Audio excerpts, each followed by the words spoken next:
안녕하세요 여러분. 함께 보는 뉴스보쇼 뉴스 토파보기의 이미령입니다. 오늘도 혼자서 보기 어려운 뉴스를 함께 토파보도록 하겠습니다. 요즘 해외여행 많이들 다니시죠? 해외여행 아니더라도 직구도 참 많이 하시고요. 이런 해외여행과 직구에 꼭 필요한 것이 바로 환율인데 오늘은 환율에 대해서 한번 알아보도록 하겠습니다. 환율은 우리나라 화폐와 외국 화폐의 교환 비율을 말합니다. 특정 외국 화폐가 우리나라 돈 얼마와 교환되는지를 표기한 것입니다. 우리 화폐로 표시된 외국 화폐의 가격이라고 볼 수도 있죠. 따라서 환율을 통해 우리나라 화폐의 가치를 알 수 있기도 합니다. 환율의 상승은 외국 화폐의 수요가 증가할 때 일어납니다. 외국 화폐를 많이 필요로 하면 당연히 가격이 오르겠죠. 반대로 환율의 하락은 외국 화폐에 대한 수요가 감소할 때 일어납니다. 외국 화폐의 공급이 증가하면 환율이 하락하고 원화 가치가 상승합니다. 뒤에서 예시를 통해 더 자세히 알아보도록 하겠습니다. 예를 들어 1달러가 1,000원이라고 가정해 봅시다. 환율이 상승하면 1달러가 1,100원이 되는데요. 예전에는 1,000원만 주면 1달러를 살 수 있었는데 이제는 100원을 더 줘야 하니 훨씬 비싸졌죠? 달러가 비싸진 만큼 우리나라 돈의 가치가 떨어진 것으로 볼 수 있습니다. 반면에 1달러가 900원으로 환율이 하락하면 100원 더 저렴한 가격에 달러를 구입할 수 있는 것이 됩니다. 더 적은 돈으로 예전과 같은 달러를 구입할 수 있으니 환율과 우리 돈의 가치는 반대라고 보시면 됩니다. 환율의 상승으로 인해 수출이 증가하고 수입이 감소합니다. 외국인의 입장에서 1달러로 예전에는 1,000원어치 우리 물건만 살 수 있었는데 이제는 1,100원어치를 살 수 있으니 당연히 우리 물건을 더 많이 사려고 하겠죠. 우리 국민의 입장에서는 예전에 1,000원이던 게 1,100원으로 오른 셈이고요. 따라서 수입 원자재의 가격이 올라 생산 비용이 증가하기 때문에 물가가 상승할 수밖에 없습니다. 또한 1달러를 갚기 위해서 이제는 1,100원을 내야 하는 상황이 됐으니 외채 상환에 대한 부담도 증가할 수밖에 없습니다. 환율이 하락하게 되면 아까와 반대 효과가 나타납니다. 수출이 감소하고 수입이 증가하는 것이지요. 외국인의 입장에서는 1달러로 그 전에는 1,000원어치 물건을 살 수 있었는데 환율이 하락하면서 900원어치 물건밖에 살 수 없습니다. 따라서 우리가 수출할 수 있는 게 감소할 수밖에 없지요. 반면에 우리 국민의 입장에서는 예전에 1,000원이던 물건이 900원으로 감소했기 때문에 수입이 증가하고 수입 원자재의 가격이 하락해 생산 비용이 감소하기 때문에 물가가 하락할 수밖에 없습니다. 또한 1달러를 갚기 위해서 예전과 다르게 900원만 내면 되기 때문에 외채 상환에 대한 부담이 감소하고요. 환율이 저렴해졌기 때문에 해외여행도 더 쉽게 갈 수 있게 됩니다. 오늘 뉴스 재밌게 보셨나요? 혹시 더 궁금한 점이 있거나 알고 싶은 주제가 있으면 아래의 주소로 이메일 부탁드릴게요. 그럼 여기까지 뉴스 토파보기였습니다.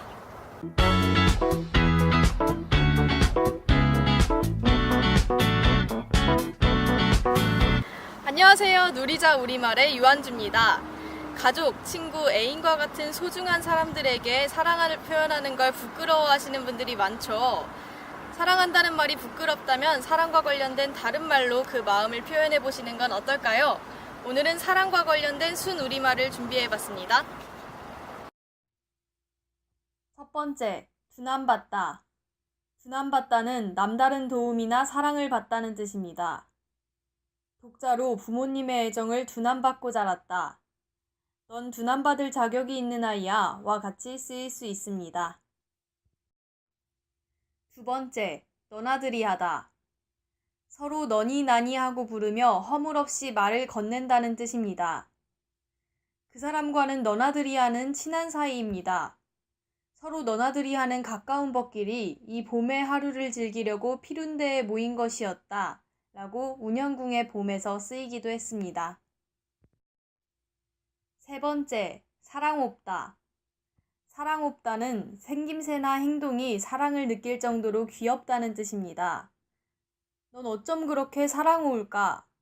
사랑오운 사람이 되는 것은 노력한다고 되지 않는다 같이 활용됩니다. 네 번째, 또박이. 또박이는 지금까지 배웠던 단어와는 다르게 동사가 아니라 부사인데요. 언제나 한결같이 꼭 그렇게 라는 뜻입니다. 난 또박이 널 생각할 거야. 그 아이는 또박이 사랑받을 것이다. 이처럼 감정을 표현하는 어휘와 잘 어울려서 쓰일 수 있습니다. 사랑한다는 말을 잘 못하시는 분들, 혹은 사랑한다는 말을 너무 자주 해서 색다른 표현을 찾고 계시던 분들도 오늘 배워본 말들로 마음 전달해보시면 좋을 것 같아요. 우리말을 마음껏 누리는 그날까지 우리 함께해요.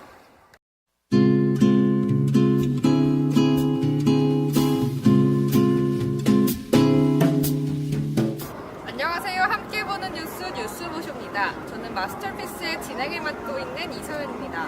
오늘도 저와 함께 영국의 내셔널 갤러리로 떠나볼까요? 오늘 보여드릴 작품은 The Ambassadors, 즉 대사관이라는 이름의 작품입니다. 그림에는 두 남자가 나옵니다. 두 사람 모두 프랑스 사람인데요. 당시 영국의 종교적인 문제 때문에 영국에 있었다고 합니다. 왼쪽에 보이는 남자는 프랑스 외교관으로서 당시 영국의 종교적 문제와 프랑스의 연결고리를 잘 맺으려고 온 사람입니다. 오른쪽에 보이는 남자는 주교로서 왼쪽에 있는 외교관의 친구라고 합니다. 그들의 성격은 소품으로서 잘 나타나고 있습니다. 외교관의 적극적인 성격은 그가 들고 있는 단검을 통해 알 수 있습니다. 반대로 사색적인 삶을 추구하는 주교의 성격은 그의 팔꿈치 아래에 있는 책을 통해 알 수 있습니다. 이 그림은 위아래로도 의미가 반대됩니다. 2단으로 구성된 탁자의 상단부에는 천구이, 해시계 등이 있습니다.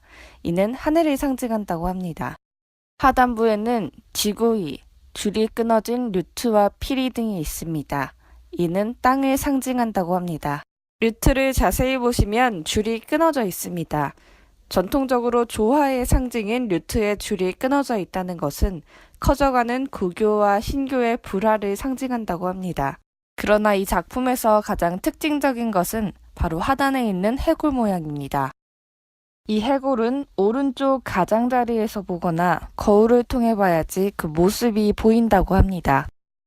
이 그림의 주제라고도 할 수 있는데요. 바로 메멘토 모리입니다.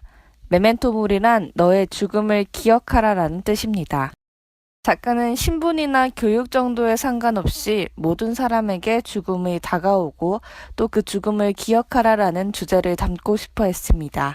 작품의 바로 왼편 맨 꼭대기 십자가에 못 박힌 그리스도 상이 있습니다. 이는 죽음 뒤에 십자가를 통한 구원을 상징합니다.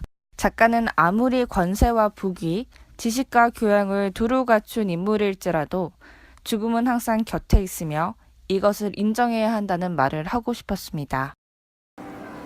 오늘도 명화들의 숨은 상징들 저와 함께 찾아봤는데요. 마치 틀린 그림 찾기처럼 하나하나 찾아가는 재미 쏠쏠하지 않으신가요?